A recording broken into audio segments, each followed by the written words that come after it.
প্ৰগ্ৰামটো আমি career counselling আৰু ভোকেশ্যনেল গাইডেন্সৰ ওপৰত হয় এই প্ৰগ্ৰামটো আমি পাতিছোঁ under the directorate of employment and craftsmen training সেইটো মানে চৰকাৰে আমাক ল'ৰা ছোৱালীক মানে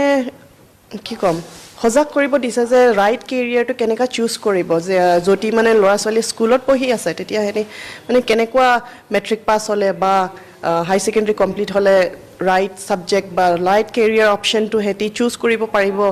চ' ডেট ইন ফিউচাৰ মানে সিহঁতি কিবা এটা লাইফটো নিজৰ লাইফটো ভালকৈ ছেট আপ কৰিব পাৰিব আৰু সেইকাৰণে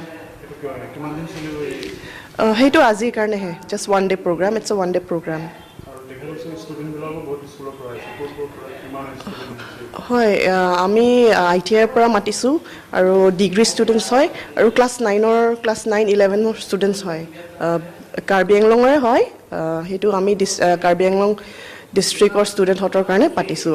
আছে আমাৰ 4খনমান স্কুল পাৰ্টিচিপেট কৰিছে ইয়াত আমাৰ চন্দ্ৰ Singh Teron school ৰেংবহম school ITI Diphu আৰু ডিফু গাৰ্লছ কলেজ হয় আমি ৰিচোৰ্চ পাৰ্চন হিচাপত আমি আমাৰ